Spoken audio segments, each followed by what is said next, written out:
ہماری خداوند یسوع کی انجیل مقدس لوکا کے مطابق اس کا 18واں باب پہلی 8 آیات۔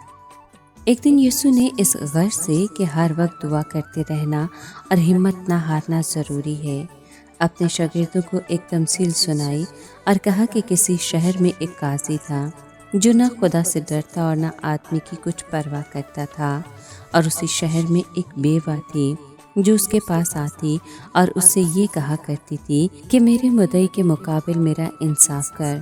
اس نے مدت تک نہ چاہا، لیکن پیچھے اپنے جی میں کہا کہ ہر چند میں نہ خدا سے ڈرتا اور نہ آدمی کی کچھ پرواہ کرتا ہوں، تو بھی اس لیے کہ یہ بیوہ مجھے ستاتی ہے میں اس کا انصاف کروں گا۔ ایسا نہ ہو کہ یہ بار بار آ کر مجھے دکھ کرے۔ اور خداوند نے کہا کہ سنو، یہ بے انصاف قاضی کیا کہتا ہے؟ بس کیا خدا اپنے برگزیدوں کا انصاف نہ کرے گا جو رات دن اسے فریاد کرتے ہیں، یا ان کے واسطے دیر کرے گا؟ میں تم سے کہتا ہوں کہ وہ جلد ان کا انصاف کرے گا۔ مگر جب ابن انسان آئے گا تو کیا زمین پر ایمان پائے گا؟ پاک کلام کے پڑھے اور سنے جانے پر خداوند کی برکت ہو، خدا کا شکر ہو۔ عزیز دوستو، اصرار کرنے والی بیوہ کی تمثیل ہمیں سکھاتی ہے کہ ہر وقت دعا کرتے رہنا اور ہمت نہ ہارنا چاہیے۔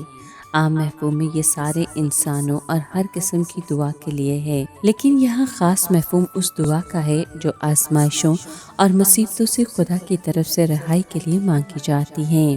ہم اس تمثیل میں دیکھتے ہیں کہ اگرچہ بیوہ کا مقدمہ جائز اور درست تھا، مگر قاضی پر اس کا کچھ اثر نہیں ہوتا تھا۔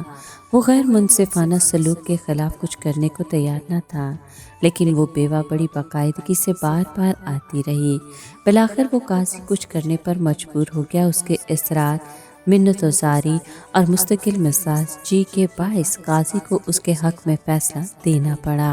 پھر خداوند نے اپنے شاگردوں پر واضح کیا کہ اگر ایک بیوہ کے اصرار اور مستقل مزاجی کے باعث ایک بے انصاف قاضی اقدام کرنے پر آمادہ کیا جا سکتا ہے، تو کیا راست اور انصاف کرنے والا خدا اپنے برگزیدوں کا انصاف نہ کرے گا؟ لیکن وہ دن آ رہا ہے جب اس کا روح انسانوں سے مزید مزاحمت نہیں کرے گا، پھر وہ ان لوگوں کو سزا دے گا جو اس کے پیروکاروں کو ستاتے ہیں۔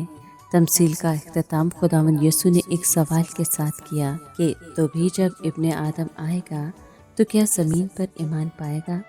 غالباً اس سے مراد اس قسم کا ایمان ہے جو بیوہ کے پاس تھا، مگر اس کا مطلب یہ بھی ہو سکتا ہے کہ جب خداوند واپس آئے گا تو چھوٹا سا بقیہ ہی ہوگا جو اس کا وفادار ہوگا۔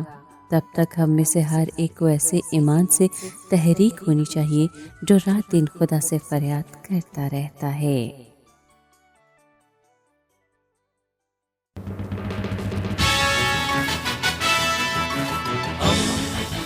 دوستی کا پیمبر، ریڈیو ویریتاس ایشیا۔